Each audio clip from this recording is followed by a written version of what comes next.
Alléluia. Alors, on va continuer notre thème sur la domination. Et notre sous-thème, la domination par la parole ou par la bouche. Alors, nous avons dit ici que l'instrument par excellence que Dieu a donné, a pourvu à l'humanité, pour l'amener justement, à amener le règne de Dieu d'une manifeste sur la terre, il y a 3 éléments. Premièrement, il y a la main, symbole de division, de séparation, de transformation. Ensuite, le pied, symbole de possession. Et ensuite, la bouche, symbole de création. D'accord? Je reprends. La main permet de séparer, transformer. Le pied, de posséder. Et la bouche, d'écrier. Voici les 3 éléments que Dieu donne à l'homme justement pour amener le règne divin à s'asseoir sur la terre. De même que Dieu est Dieu dans les cieux, il a voulu, il a plu à ce Créateur de faire de l'homme le Dieu sur la terre. Mais si l'homme doit vivre sur la terre, l'homme doit pouvoir opérer comme Dieu opère dans les cieux. Donc, nous allons essayer de comprendre le pourquoi est-ce que justement aujourd'hui nous devons amener à opérer et à dominer par la parole. Nous avons démontré ici que le Seigneur a fait un grand reproche à Moïse et à son frère Aaron en leur disant: pourquoi n'avez-vous pas convoqué Israël au devant de moi et n'avez-vous pas décidé de parler au rocher? Voyez-vous? Parce que Moïse avait été habitué à la stratégie, au mécanisme justement de frapper le rocher.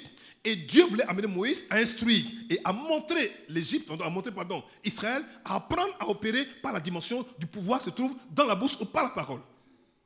Malheureusement, Moïse, à cause de la colère, à cause donc de son impétuosité, va commettre l'erreur de frapper 2 fois le rocher, qui était pour lui une façon de dire au rocher: tu seras 2 fois sanctionné, 2 fois puni. Vous savez que le rocher en question est le rocher des siècles, qui depuis l'Égypte a suivi Israël jusqu'à Canaan. Mais au seuil de Canaan, Dieu va demander à Moïse de faire ces choses et il va pécher. Et au moment où il le fait déjà, en fait, il a privé à Israël la capacité de comprendre le mystère de parler à un objet inanimé et que ce objet puisse répondre à sa parole. Ça veut dire ici que toutes choses ont été créées par la parole. Par conséquent, toute chose contient un écho, une sémence de la parole de sa création. Par conséquent, si je parle à la terre, elle va m'écouter. Je parle au ciel, il va m'écouter. Je parle aux arbres, ils vont m'écouter. Pourquoi? Parce qu'en eux, il y a la sémence de création de Dieu. Donc tout ce qui vit existe. Même si c'est inanimé. Dis Amen. Le Seigneur, un jour entré à Jérusalem, il va dire aux pharisiens, aux sadduciens, aux docteurs de la loi, il dit: si vous empêchez les enfants de crier, je commanderai aux pierres de quoi? De crier. Vous voyez? Si eux ne crient pas, les pierres crieront. Pourquoi? Parce que je suis Dieu. Et tout ce qui est sur la terre doit louer l'Éternel. Voilà le vrai sens. Donc si vous ne permettez pas justement aux enfants, au peuple de Dieu, heureux de voir le roi entrer à Jérusalem, sur le petit d'une ânesse, un anon, que vous empêchez de parler, alors les pierres crieront. Si les pierres doivent crier, c'est parce que les pierres contiennent en eux-mêmes déjà la parole pour parler. Il parle un jour à la tempête, étant couché dans une barque, et le peuple de Dieu est traversé avec le Seigneur. Voici qu'il va y avoir une grande tempête. Il va lever: Seigneur, réveille-toi, parce que nous périssons. Il se réveille, il dit à la tempête: tais-toi. Et la tempête se tait automatiquement. Bizarre. Il parle à la tempête et elle obéit. Parce que la tempête a été créée quoi? Par la parole de Dieu. La tempête contient en son sein quoi? L'écho de la parole de création. Donc c'est cet écho-là que nous prenons comme point de départ, comme un haut-parleur. Vous voyez, quand je parle ici, ça sort ici. Parce qu'un élément est connecté à ce micro et à ce haut-parleur. C'est exactement la même chose. Depuis que Dieu a créé ces éléments déjà, il y a des éléments qui sont connectés à la parole de l'homme. Si l'homme ouvre la bouche, que l'homme parle, il va avoir quoi? Réponse de ce qui a été créé par Dieu initialement. C'est compris? C'est clair? C'était un résumé. Hein? On va partir à partir de Colossiens chapitre 3, verset 16 à 17. Version du second. Ok, regardez. Colossiens 3, 16 à 17, verset du second. Que la parole de Christ habite parmi vous abondamment. Instruisez-vous et exhortez-vous les uns les autres en toute sagesse. Vous voyez? Que la parole de Christ habite parmi vous abondamment. Pas la parole du monde, pas la parole de murmure, pas la parole de critique, pas la parole de peur, pas la parole de crainte, mais la parole de Christ. Christ, c'est Dieu et son onction, d'accord? Donc, que cette parole-là habite parmi vous quoi? Abondamment. En fait, en vous, parmi vous, le seul élément qui doit primer, qui doit, ma foi, être l'élément essentiel de votre vie, c'est quoi? L'expression de la parole du Créateur. Si la parole est en vous en abondance, alors vous aurez matière à parler. Et continue, instruisez-vous et exhortez-vous les uns les autres en toute sagesse. Par quoi? Des sommes, pas par des murmures, pas par des critiques, pas par la politique, pas par toute autre chose, mais pas par des hymnes, pas des sommes, pas des cantiques spirituels. Chantant à Dieu dans vos cœurs sous l'inspiration de la grâce. C'est merveilleux comme parole, ça. Oui. En fait, Dieu nous donne de comprendre que quand on est réunis, quand nous sommes assemblés, l'élément qui doit guider nos mobiles, notre discussion, c'est quoi? La parole de Dieu. Pour qu'on soit toujours quoi? Concentré, cerné, fondé, rempli de Dieu. Si ta vie est agit de la sorte, alors tu ne pourras jamais pécher contre Dieu. Oui. On se réunit. Tu as vu ce qui est sorti dernièrement là? Il paraît que. Oui, il paraît que. Oui, c'est-à-dire que. Non. Premièrement, exhortez-vous les uns les autres en toute sagesse, par des psaumes. Ensuite, par des hymnes. Ensuite, par des cantiques spirituels, chantant à Dieu dans vos cœurs. S'il n'a rien à vous dire, chantez. Chantez. On dit venir, je suis là, vous ne venez pas. Chantez. C'est ça, chantez. Verset 17, regardez. Et quoi que vous fassiez, regardez. Mais ce qui est bien ici déjà, fassiez quoi? En parole. Comme on peut faire en parole. Et quoi que vous fassiez quoi? En parole. Faire en parole. En fait, j'ai compris par ce verset qu'en fait, lorsque je parle, je suis en train de produire quelque chose. Oh, ma brocata sakat. Il y a un pouvoir inhérent de création caché dans la parole que je libère. Et quoi que vous fassiez en parole. En fait, je peux faire une chose en parlant. Si je parle dans la foi, je parle imbibé, rempli de la parole du Christ, alors assurément, je suis en train de créer une chose. Regarde. Écoutez-moi. Écoutez-moi très bien. Vous savez, j'ai compris quelque chose. C'est que les hommes les plus puissants de l'univers ne parlent pas beaucoup. Ils parlent moins. Mais quand ils parlent, le monde bouge. Oui. Les gens qui ont du vrai pouvoir, là, ils ne sont pas excités. Ils sont calmes. Et les gens qui ont vraiment l'argent, ils ne sont pas bruyants. Ils sont calmes. Et puis ils sont simples. Parce que c'est ça qu'ils en ont. Donc un homme de pouvoir, un homme d'autorité, il parle pas. Mais quand il parle, tout le monde court. En fait, tu as compris que trop parler, c'est un langage complètement d'insensé et de sot. Enfin, en guillemets, de bête. Mais moins parler, des mots qu'on est sage. La Bible précise même pour dire que même les sensés, quand il se tait, il paraît pour sage. Les sensés, quand il se tait, il fait un effort pour se taire. On dit, il est sage, parce qu'il a fait un effort pour ne pas parler. Parce que la parole est d'essence divine. C'est l'instrument qui montre notre divinité. Un homme qui est la parole, un homme qui est forgé de la connaissance, lorsqu'il ouvre la bouche, qu'il parle, sous l'inspiration de Dieu, il y a forcément une action qui se produit. C'est pour ça qu'on dit, il dit, et quoi que vous fassiez, d'abord, on dit bon, en parole, avant de dire en œuvre. On a d'abord dit en œuvre et en parole. On dit en parole ou en œuvre. Donc en parole, ça va d'abord avant. Donc, si tu veux faire, voir une chose arriver, alors commence à parler de la chose. Allez parler le problème, parle la chose. Allez le dire, de parler de Satan, mais parle à Satan. Qu'est-ce qui te fatigue? Un problème d'argent? Ne dis pas, je n'ai pas d'argent. Dis, argent vient. Oui. Ah, je n'ai pas d'argent. Ah, je suis malade. Ah, mon cancer. Ah, mon diabète. Non, c'est pas à toi. Parle au diabète, parle au cancer. Prends ta bouche et parle. Il dit, faites tout, oh yeah, au nom du Seigneur Jésus, en rendant par lui des actions de grâce à Dieu le Père. Faites tout. En fait, quand tu parles, que tu imposes le sceau divin, le sceau sacré, le monde céleste est obligé d'être d'accord. Dans une administration, lorsque vous envoyez un document officiel, avant d'apporter la signature, on regarde pouvoir, avant d'exécuter, on regarde est-ce qu'il y a la signature du patron. C'est pas vrai? Donc, dans le monde spirituel, il y a aussi une signature, il y a aussi un cachet, il y a aussi un tampon, il y a aussi quelque chose de spécial. Quand tu penses le nom de Jésus, le monde spirituel est obligé de réagir. C'est pour ça qu'avant de parler, fais attention. Tu comprends? C'est pour ça que tu penses que c'est une parole ordinaire. Mais plus tard, tu vas voir l'effet de ta parole. Tout ce qu'on a dit aujourd'hui, là, ça, plus on va voir la conséquence. J'aime dire que je suis aujourd'hui ce que j'ai dit de moi hier. Et je serai demain ce que je dirai de moi aujourd'hui. Je reprends. Je suis aujourd'hui ce que j'ai confessé, ce que j'ai déclaré de moi hier. Et je serai demain ce que je dirai de moi aujourd'hui. En fait, ma vie, mon devenir dépend de quoi? De ma propre parole. Qu'est-ce que tu dis de toi? Qu'est-ce que tu annonces au monde? Comment tu te présentes? Oui, c'est nous. On souffre. On n'a rien. Je suis une famille pauvre. C'est nous, on ne se marie jamais. Et puis elle dit, même au nom de Jésus. Oui, c'est scellé. Parce que la vie et la mort sont au pouvoir de la langue. Ce que tu aimes là, tu vas manger le fruit. Comme tu le pratiques, tu vas voir la conséquence. Donc fais attention. Ta parole n'est pas la parole de n'importe qui, c'est la parole du Fils de Dieu. La personne est établie comme Dieu sur la terre. Tout ce que tu dis, tu vas le voir arriver. Donc, fais attention à ce que tu confesses jour et nuit. Qu'est-ce que tu confesses? Qu'est-ce que tu dis? Et qu'est-ce que tu annonces? Mon père spirituel m'a dit un jour, il dit qu'il ne croit pas, à la crise économique. Il ne croit pas en ça, ça ne veut rien dire. Je dis, mais comment ça? Il dit, oui, parce qu'à la limite, ce que tu crois, c'est ce qui t'arrive. J'ai dit, mais c'est vrai en plus. C'est-à-dire, en fait, il dit, même si le pain, 1 million de francs CFA, il va manger du pain à sa faim. C'est une façon de penser, une façon de voir. Et j'ai commencé à réfléchir, à penser de la sorte. Mes enfants, faites-moi confiance. Quand vous confessez quelque chose constamment, continuellement, ça finit par vous arriver. Je vais donner un témoignage d'un autre père qui vient de décéder, enfin, en 2020, tu as beaucoup de gens. Alors, c'était le vieux Paul, le pasteur Yao Bio. Pour ceux qui le connaissent, le président fondateur de l'église Pentecôte. Ce monsieur, pendant longtemps, lorsqu'il prêchait, dit, je suis pasteur milliardaire.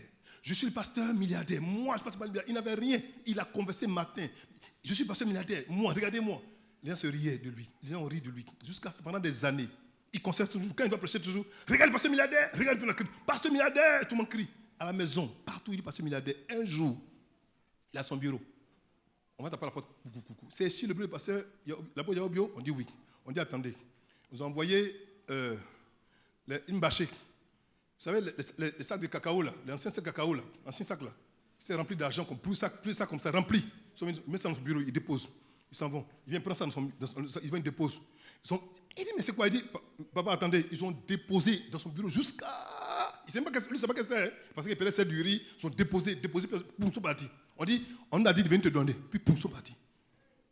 Aïe, mais c'est quoi ça? Bon. Il le premier sac. Hey! Il dit, fermez mon bureau, fermez mon bureau. En ce moment, la secrétaire me dit, il ne faut pas rentrer chez ma fille. Ça, c'est une affaire spirituelle, c'est trop spirituel cette affaire. Reste dehors. Il a pris des jours pour compter l'argent. Et ça va, c'est la bâtie, le grand temple que vous avez vu là-bas. Il a confessé, jour et nuit. Il croit, il le dit, il croit. Quelle que soit la situation, il dit, lui, le pasteur milliardaire. Et Dieu qui a entendu ces paroles déjà, a accompli la parole qu'il a prononcée. Si tu annonces, tu déclares, il te sera fait selon ce que tu auras dit. Alléluia. Mes enfants, ton devenir ne se devenir pas ailleurs que dans ta propre bouche. Dieu n'est pas responsable de ce que tu vas devenir, c'est toi-même le responsable. Parce que Dieu a déjà tout accompli à la croix. Et il t'appartient même de prendre ta bouche et donner l'orientation, la vie que tu vas avoir. Quel type de vie tu vas avoir? Une vie misérable? Une vie de pleurs? Une vie de chialement? Qu'est-ce que tu veux avoir? Tout dépend de ce que ta bouche est prête à annoncer sur ta propre vie. Il dit que la parole du Christ habite parmi vous avec toute sa richesse. Voyez-vous? Là-bas on dit abondamment. Ici on dit avec toute sa richesse. Qu'elle habite parmi vous. Avec. Donc, au moment où tu libères une parole, selon l'esprit que tu mets dans la parole déjà, elle va venir avec quoi? Avec tout ce qu'elle contient en son sein. Quand tu libères une parole de foi par rapport à la guérison, elle viendra avec l'onction et le pouvoir de la guérison. Pour ceux qui me connaissent, quand on dit oui, Corona, j'ai dit Corona n'existe pas.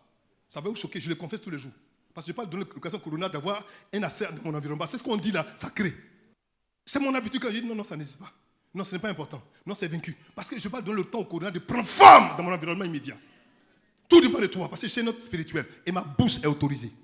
Je fais attention à ce que je dis. Donnez-vous des enseignements et des conseils avec toute la sagesse possible. Remerciez Dieu de tout votre cœur en chantant des psaumes. C'est-à-dire, quand on doit chanter, chante des psaumes, des cantiques et des hymnes qui viennent de l'Esprit Saint. Qui viennent quoi? De l'Esprit Saint. Quand l'Esprit Saint est l'instrument et la force qui sous-tend un cantique, même quand tu es quelque part conscient, ton corps bouge, ton esprit bouge, ton âme bouge. Parce que quelque chose, il y a une connexion divine qui s'établit. Mes enfants, ne laissez pas le diable. Écoutez, je vous dis ça toujours. Faites-moi confiance. Regardez, on joue notre éternité maintenant ici. Nous sommes en formation. Nous sommes ici en préparation. On est en stage. On doit aller quelque part, là d'où on vient. Mais si tu prends tout ton temps à écouter Zouglou, couper, tu as coupé jusqu'à tu as eu quoi? Donc, sois sérieux. C'est-à-dire, tu peux remodeler ton existence à partir de ce que tu écoutes. Écoutez, prenez votre smartphone, allez sur YouTube, tous les bons messages, téléchargez-les. Et puis, bombardez-vous. Ta foi va grandir. La foi vient de ce qu'on entend. Donc, entends les bonnes choses. Expose-toi aux bonnes choses. Tu vas voir que quand tu vas parler, quand tu vas agir, c'est ça forcément ce que tu auras entendu que tu vas agir et parler. Moi, j'ai 2 téléphones, j'en ai 2. J'ai pris des 150 gigas. Je télécharge. Moi, tous mes problèmes, pendant ces gars, je télécharge.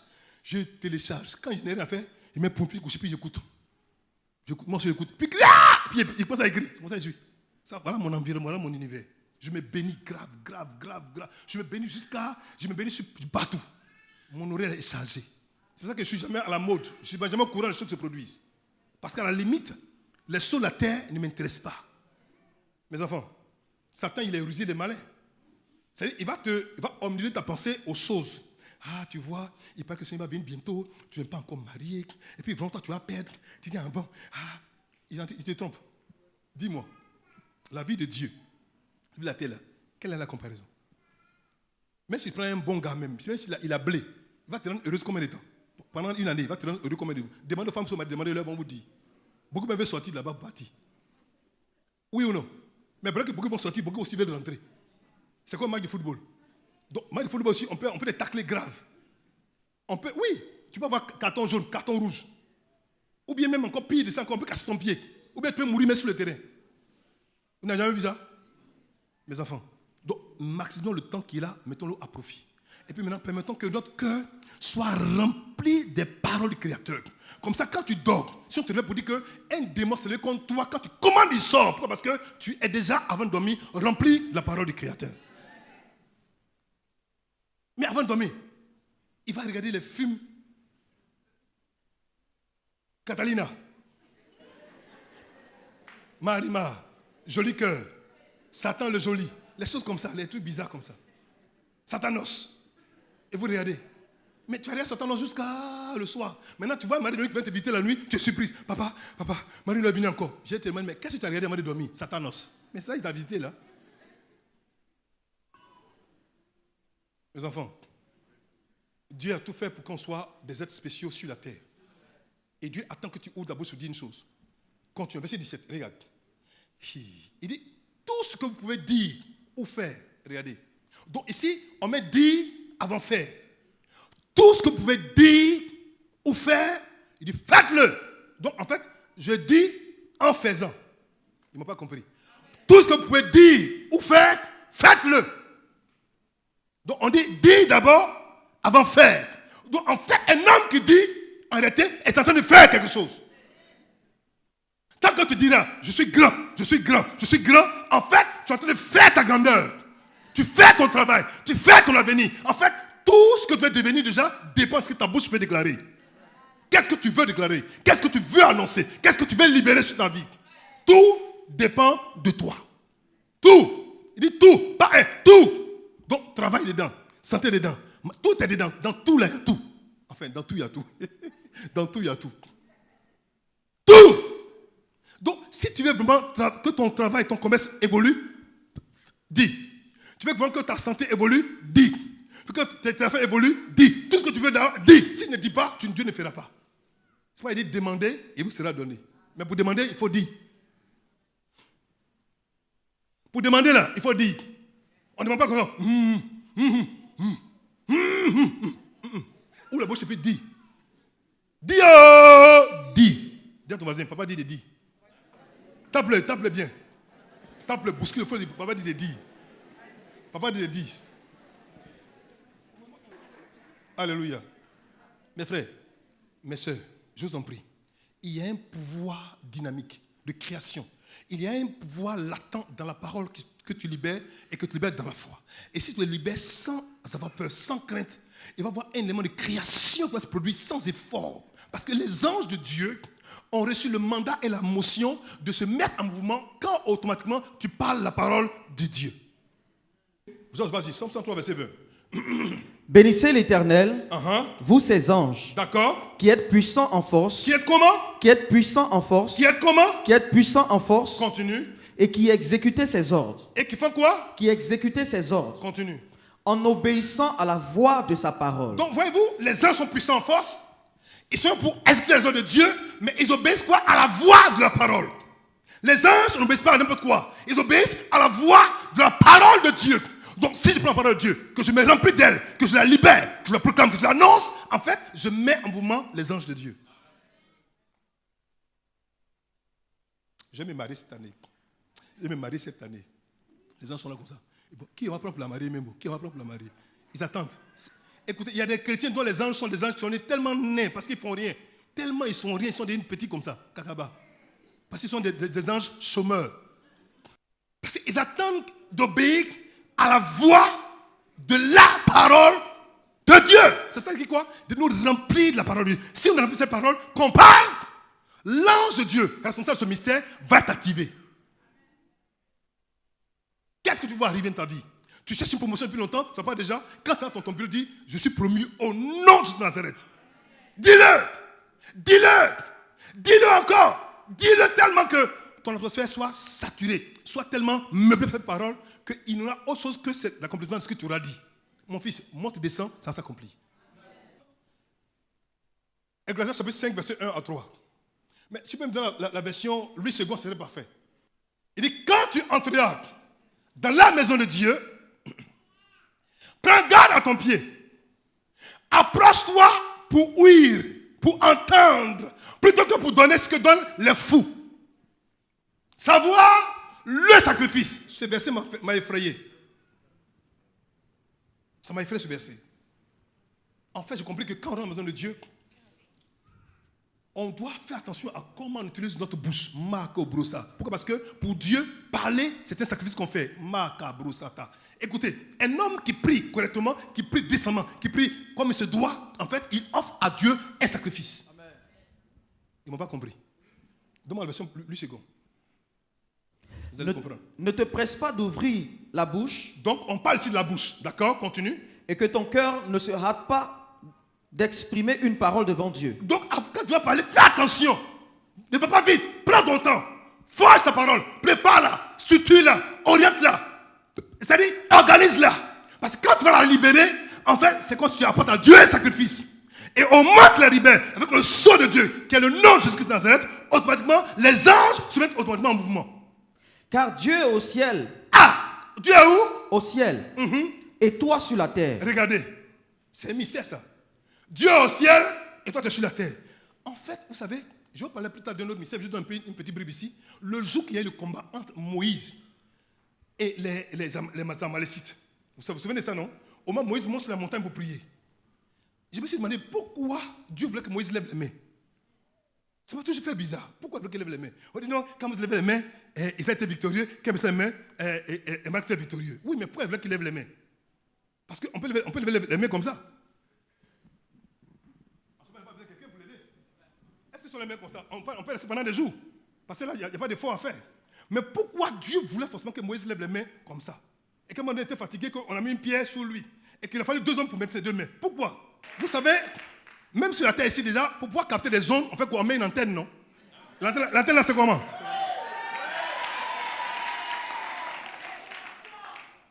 Parce que tant que c'est en bas, tu peux capter les ondes divines. Pour que ça puisse descendre sur toi, il faut que ce soit comme ça. Non, ça c'est parenthèse. Continue. Continue, mon fils. Que tes paroles soient donc peu nombreuses. Peu nombreuses. Ça veut dire qu'en fait, pour parler, les gens qui parlent beaucoup, c'est comme des fous. Ne peut pas, ta bouche dans tout. Non! Peu nombreuses. Mais quand ça sort, elle sera sortie parce que ça vient de ton cœur. Et de ton cœur, tu as rempli ton cœur des paroles divines. Et quand ça sort de ta bouche, que ça vient de ton cœur, mais que c'est les paroles divines, et que tu mets le sceau de Dieu derrière ces paroles, automatiquement, les anges de Dieu se mettent quoi? En mouvement. Et que si ils sont en mouvement, automatiquement, la création que tu as demandée, que tu as souhaitée, va absolument se manifester. Continue, mon fils, je suis content. Car si les songes naissent de la multitude des occupations, d'accord, la voix de l'insensé se fait entendre dans la multitude des paroles. Dans quoi? Dans la multitude des paroles. Dans quoi? Dans la multitude des paroles. Vous savez pourquoi on dit que l'insensé parle beaucoup? Parce qu'en fait, un homme qui parle beaucoup, il vide sa parole du pouvoir de création. Je reprends. Quand tu parles, tu es la critique ici, tu es la murmure ici, ta bouche dans tout. En fait, quand tu parles, il n'y a plus d'effet. Je reprends. Un homme qui parle beaucoup là, c'est un insensé. Une femme qui parle beaucoup, elle devient aussi une insensée.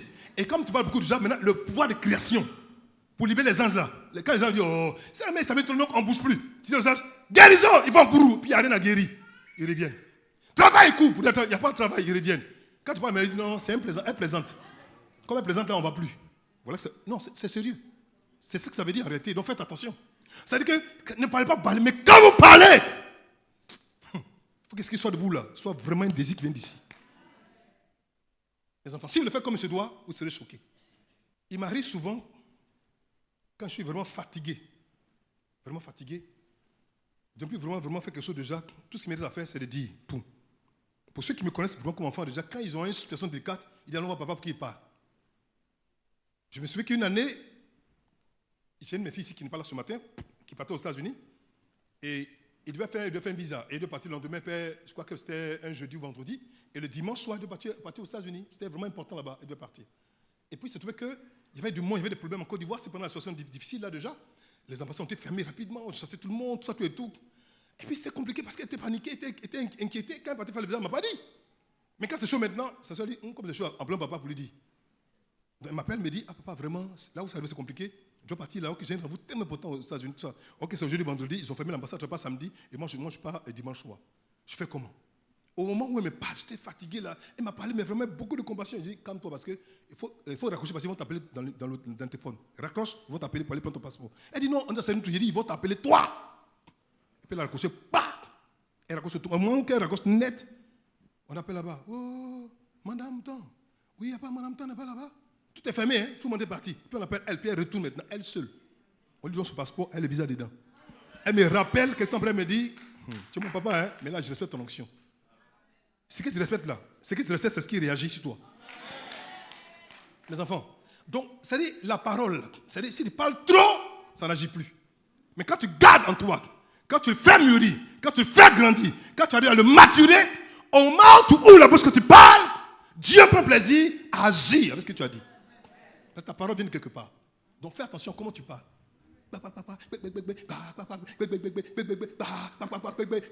Journal, tu es dedans. Journal, parler, tu es dedans.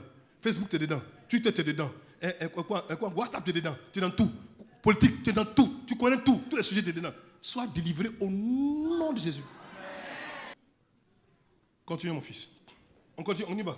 Lorsque tu as fait un vœu à Dieu, ne tarde pas à l'accomplir, car il n'aime pas les insensés. Tu as vu, quand tu as fait un vœu, le vœu vient de quoi? De ta bouche. Parce que le vœu, c'est une parole de quelqu'un qui t'a libéré. Et quand tu as fait le vœu maintenant, Dieu se met en marche pour que le vœu soit accompli. Puis toi, maintenant, tu t'arranges pour ne pas accomplir ton vœu. En fait, tu te fais toi-même. Parce que tu vas détruire en ton propre sein déjà l'origine de ta propre bénédiction. Fais attention. Tu as fait un vœu à Dieu. Est-ce que le vœu, on fait dans son cœur maintenant? Oui, tu peux avoir ça dans ton cœur. Quand tu dis, Seigneur, je prends l'engagement de faire ça pour toi. Quand tu l'as dit, respecte-le. Si tu le respectes déjà, quand tu vas parler, Dieu aussi va te respecter. Je reprends. Quand tu fais le vœu et que tu respectes déjà, quand toi tu parleras aussi, Dieu aussi va te respecter. Continue, mon fils. Accomplis le vœu que tu as fait. C'est tout, terminé. Est-ce que c'est le verset 1 à 2? Regardez, merci. L'Éternel dit à Moïse, vois, je te fais Dieu pour Pharaon, et Aaron, ton frère, sera ton prophète. Toi, tu diras tout ce que je t'ordonnerai, et Aaron, ton frère, parlera à Pharaon. Donc, en fait, ici, il y a deux choses. Dieu savait que Pharaon était considéré par son peuple, les Égyptiens, comme étant un Dieu. Pharaon est Dieu. On ne combat pas Dieu avec un prophète. On combat Dieu avec un Dieu. Donc, avant que lui, Moïse, ne parte voir Pharaon déjà, Dieu veut dire à Moïse, Pharaon, quand il parle, tout le monde obéit. C'est ça un Dieu. Quand il dit là, tout le monde obéit. Donc toi, maintenant, moi Dieu, je te fais Dieu pour Pharaon. Et c'est pour ça que quand il a montré le secret de parler pour qu'il y ait action, il n'a pas réagi, Dieu l'a puni. Parce qu'il n'a pas compris le mystère qu'il y a quelque chose de plus grand. Il fallait qu'il comprenne que quand on est Dieu, on dit. Et quand le prophète, on parle. Enfin, le prophète, il parle ce qu'on a déjà dit. Un prophète, son rôle, c'est le prophète, c'est le porte-parole. Le prophète, il y a trois types de prophètes. Il y a le nabi, le porte-parole. Il y a le roé, qui est le visionnaire. Et puis il y a le hossé, qui est le voyant. En fait, le nabi qui est ça c'est en hébreu, le nabi qui est le porte-parole, il porte la parole de qui? Donc, pour porter une parole, il faut que cette parole ait été d'abord dite avant. Je l'ai d'abord reçue de Dieu, je la prends et je la porte à quelqu'un. Donc, Moïse va devenir Dieu et Aaron va devenir quoi? Son prophète. Donc, quand Moïse dit, Aaron lui parle.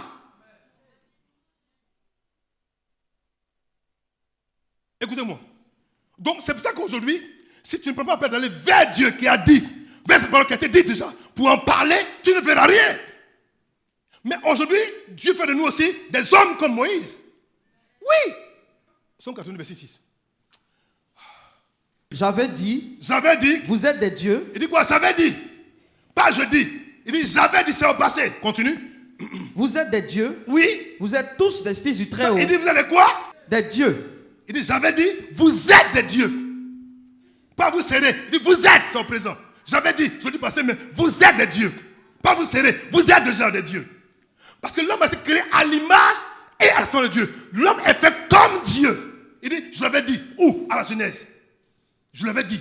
Donc si nous sommes des dieux, donc pourquoi ça vous choque que je dis, lève-toi, prends l'image? L'homme de Dieu, l'enfant de Dieu déjà, il a le pouvoir de création. Parce que Dieu a fait de lui Dieu sur la terre. C'est choquant, c'est pas moi qui ai dit, c'est écrit dans la parole de Dieu. Continue. Regarde. Cependant, vous mourrez comme des hommes. Quand on dit cependant, ça veut dire c'est opposition. Vous êtes des dieux, mais vous mourrez. Un Dieu ne meurt pas. Un Dieu vit éternellement. Un Dieu parle et il y a création.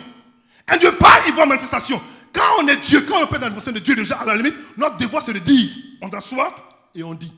Quand on dit, ça se fait. Quand on dit, ça se fait. Quand ça se fait. Il faut le dire, jusqu'à ce que tant que ce n'est pas encore fait, n'arrête pas de dire, continue de dire. Matthieu 8, verset 8, regardez. Le centenaire répondit, Seigneur, je ne suis pas digne que tu entres sous mon toit. Il dit, mais dis seulement un mot et mon serviteur sera guéri. Dis seulement un mot. Il dit que tu n'es pas digne d'entrer sous mon toit. Mais c'est carrément paradoxal. Mais qu'est-ce qu'elle a guéri le serviteur? La parole de Dieu. Mais la parole de Dieu lui-même, ce n'est pas la même personne. Il n'est pas digne d'entrer, mais ça peut être digne d'entrer. Je reviens. J'ai dit, il dit, le centenaire dit au Seigneur, Seigneur, tu n'es pas digne d'entrer sous mon toit. Mais dis seulement un mot. Mais le mot qu'il a dit là, c'est pas où? C'est pas rentrer sous son toit. Le mot est entré sur son toit pour aller guérir son serviteur. Donc en fait, il est entré sous le toit sans être parti physiquement. Ta parole, c'est toi. Si tu as compris ça, tu verras qu'il y a des fois où tu vas même te déplacer. C'est pour montrer que la personne et puis sa parole sont exactement la même chose. C'est pour ça qu'il a dit, je sais que ta parole et puis toi, c'est la même chose. Donc tu ne peux pas te déplacer, dis un mot. Là où tu es parti, là, ta parole ira à ta place. Je peux envoyer ma parole dans mon travail. Avant que j'arrive déjà dans mon travail, ma parole va me dépasser dans mon travail. Et la parole va faire le travail dans mon travail. Il faut que j'arrive dans mon travail. Qu'est-ce que je veux voir arriver? Parle avant. Dis avant. Annonce avant. Déclare avant. Si tu le fais, ça va te dévancer. Tu seras choqué, surprise. Le ninja va te tuer. Tu sais qu'il va te tuer. Avant dans le village, il dit, toi, je te tue avant cette centaine d'années. Tu dis, moi aussi, je te mange. Tu me tues, je te mange. Quand demain matin, Seigneur, je le mange. Seigneur, je le mange. Seigneur, je le mange. Seigneur, je le mange et je mange cru. Je l'avale, je mets de l'eau dessus. Regardez. Parce qu'il est en train de plaisanter. Le jour qu'il y a la confrontation entre Pharaon, les vassaux de Pharaon et Moïse, qu'est-ce qui s'est passé? Le serpent de Moïse a avalé le serpent de Pharaon. Parce qu'en fait, le mot pour dire ange, c'est le mot saraf, qui veut dire englouti, avalé. En fait, il était démontré que le bâton de Moïse était le bâton qui était en réalité quoi? Un séraphin. Et donc le rôle était quoi? D'engloutir. Il y a des fois où quand le combat est trop serré, là, il ne faut pas bavader, il faut engloutir ça. Comment on fait vaccin?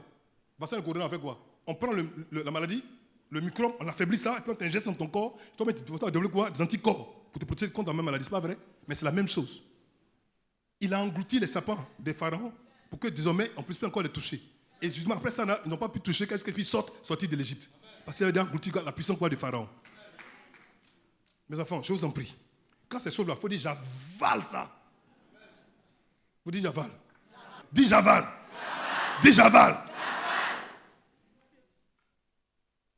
Vous voyez 18, verset 20, verset 8 secondes. Il dit c'est du fruit de sa bouche. Aïe, que l'homme rassasie son corps. Ça m'a fait peur. C'est du fruit de sa bouche. C'est du fruit de sa bouche que l'homme rassasie son corps. C'est du produit de ses lèvres qu'il se rassasie. Mon Dieu, fruit, produit. Fruit, produit. Fruit, produit. En fait, afin que ce soit un fruit, il faut d'abord que ce soit d'abord planté, arrosé, que ça pousse, ça grandisse, pour que ce soit d'abord quoi? Un fruit. Et ce fruit est le produit de ce que tu as fait et qui va sortir. À la limite, c'est ce que tu vas prendre comme connaissance. Comment tu vas étudier, comment tu vas pratiquer, comment tu vas aimer, comment tu vas te remplir la connaissance de Dieu, qui va faire que quand tu parleras, il y aura une différence. C'est pour ça qu'il a dit en Juge 1, verset 8, il dit que celui de la loi ne s'éloigne point de ta bouche. Il dit médite le jour et nuit pour agir. Médite, agis fidèlement. Selon ce qui est écrit, car c'est alors que tu as du succès, c'est alors que tu réussiras. Donc médite jour et nuit. Quoi? La parole. Méditer c'est quoi? Méditer en fait c'est marcher, c'est ruminer. C'est dire exactement ce que Dieu dit. C'est répéter ce que Dieu dit. C'est méditer. Quand un mouton ou un bœuf finit de marcher, il a fini de marcher, il a brouté partout, il va même se reposer, puis il fait. C'est-à-dire, il médite, c'est-à-dire, il fait comme ça. Il marche maintenant. Il fait revenir toi le bol alimentaire, puis il marche bien maintenant pour que les vrais éléments de ce truc dans les ailes qu'il a marché là maintenant reviennent dans son corps. Donc en fait, quand on dit méditer, c'est-à-dire que tu dois venir quoi, marcher, remarcher, c'est-à-dire que tu renforces un peu, tu marches ça bien comme ça. Et quand tu marches bien, tous les éléments cachés dans la parole vont maintenant venir faire du bien à ton corps. Et quand tu vas parler, mon Dieu, boum, dans le monde spirituel. J'arrive. Pourquoi tu dis version Bible en verset courant? Le même verset, mais version Bible en verset courant. Regardez, c'est ce qu'elle dit. Hey. Un homme peut assurer sa nourriture. Un homme peut assurer sa nourriture par ses paroles. Par ses paroles. Un homme peut assurer, peut pouvoir sa nourriture par ses paroles. Tes paroles vont te donner ce que tu vas manger. C'est-à-dire que ce que tu veux manger demain, là, vient de ce que tu vas dire aujourd'hui. Ce que tu vas manger demain, là, dépend de ce que tu vas dire aujourd'hui. C'est fort ça. Moi, ça m'a fait crier cette parole. Il dit, ce qu'il dit, aïe, aïe, aïe, c'est pas écrit. Il dit, ce qu'il dit, comme Dieu lui permet de gagner sa vie. Ce qu'il dit, ce que tu dis là, te permet de gagner ta vie. Qu'est-ce que tu dis? Je souffre. On est venu les accompagner. Tu dis quoi? Je regardais une émission que j'ai emmenée à une de mes filles. Aujourd'hui, c'est aux États-Unis, il y a ce qu'on appelle, il y a un système qui consiste justement à consommer black. C'est-à-dire qu'aux États-Unis, les blacks produisent black et consomment black. C'est une idée que depuis toujours, j'ai toujours eu déjà. Et à l'époque, on n'a pas compris. Quand j'ai vu ça, j'ai sauté et dit, c'est pas possible, ils ont compris enfin. Parce que les communautés qui sont puissantes aujourd'hui dans le monde opèrent dans la dimension qu'on appelle la Oumma, c'est-à-dire la communauté. C'est-à-dire, par exemple, un arabe, lorsqu'il va dans une région, dans une ville, il va chercher par exemple la coopération des arabes là-bas, et là-bas, ils vont s'associer pour donner les moyens de s'installer. Et ce qu'il va produire déjà sera vendu d'abord en priorité à sa corporation. Donc il va payer ses impôts là-bas. Donc tout ce qu'on va vouloir, c'est aussi voir chez lui. C'est que leur argent, non pas ailleurs, ça tourne parmi eux. Les Arabes le font, les Chinois le font, les Blancs le font. Ce sont seulement nous, les Noirs seuls, on est la méchanceté, la jalousie, on est divisé, on est séparés. Et c'est nous qui portons les choses de Blancs, on marchait ça comme ça, on joue les deux. Ils n'ont rien compris. Non, c'est sérieux. C'est-à-dire, montrons aux gens que si l'Afrique est le berceau de l'humanité, c'est qu'il y a quelque chose chez nous ici. Les plus grands mamatiens ne viennent pas d'ailleurs, ils viennent d'Égypte, ils viennent d'ici. Donc, mes enfants, si nous, on n'est pas capable de promouvoir ce que nous sommes foncièrement, comment est-ce que nos enfants vont avoir un héritage? Tu penses que c'est pour l'autre qui est bon? Quand tu m'as dit que ton patron, tu es surpris. Non! Mes enfants, il y a quelque chose que Dieu a déposé en toi. Crois en ça. Mais pour que tu veux voir ce chose arriver déjà, apprends à le dire. À le dire. Dis-le. Arrête de pleurnicher. En Afrique, on est pauvre. Écoutez, l'Afrique est le continent le plus riche de l'univers. Le plus riche. J'ai dit bien de l'univers. Je parle avec raison. J'ai étudié le Congo. Ça, c'est une parenthèse. J'ai étudié le Congo. Le Congo, à lui seul, peut s'occuper de toute la terre. Le Congo, à lui seul. Le Congo, seul Congo. Avec les eaux du Congo, du fleuve Congo déjà, on peut irriguer le désert du Kalahari, le désert du Sahara. On peut irriguer pour en faire un verger. Ça a été fait par des spécialistes européens. Le Congo, sa biodiversité, c'est-à-dire que tout ce qu'on peut trouver dans sa forêt là, ça ne trouve nulle part ailleurs dans le monde qu'au Congo. Et quelque part un peu dans la forêt amazonienne. Le Congo a les minéraux les plus rares, les plus bruts qu'il y a au Congo. Le coltan peut faire tous les appareils, surtout au Congo, en abondance. Je vais vous donner un secret. Le développement de la bombe nucléaire qui s'est passé en Corée du Nord est venu de l'uranium congolais qu'on trouve à la surface. On n'a pas besoin de causer pour avoir. Tellement il y en a en abondance. Donc si on prend le Congo seul, et puis on laisse les autres pays africains, pendant 200, 300 ans déjà, on peut alimenter toute la terre avec le Congo seul. C'est pour ça qu'aujourd'hui, le Congo ne sera jamais en paix. Parce qu'ils sont trop riches. Vous allez me dire quoi? Pourtant, au Congo, pour avoir 5 francs pour manger, c'est à faire. C'est qu'elle a fait ça. C'est qu'elle a fait ça. On n'est pas allé à l'école. Quand vous allez partir là, dans les plus grandes maisons spatiales, aérospatiales déjà, les plus grands savants qui sont là-bas sont africains ou sont blacks, américains, noirs. Écoutez, la bombe atomique a été créée par 18 savants. Plus de 15 sont américains noirs. 15, on n'a jamais parlé d'eux. Jamais. Jamais parlé d'eux. 15 sont américains noirs. La bombe atomique. 15, on n'a jamais parlé d'eux. Les plus grandes découvertes qui ont été faites, ont été faites par des noirs. Ce n'est pas moi qui le dis, c'est écrit. Allez taper sur Google, ça a sorti. Pourquoi est-ce que vous pensez comme ça? Parce qu'on a tout fait pour nous donner une mentalité de dire on est pauvre, on ne peut pas arriver, on ne peut rien, on est petit, on est en bas, on va mourir, c'est la maladie chez nous. Il n'y a rien! On doit changer ça! Et c'est par la parole qu'il faut le faire maintenant. lorsqu'on parlera désormais des plus grands milliardaires de la terre, ils seront tous noirs au nom de Jésus-Christ de Nazareth. Il y a d'autres même qui ont dit, mais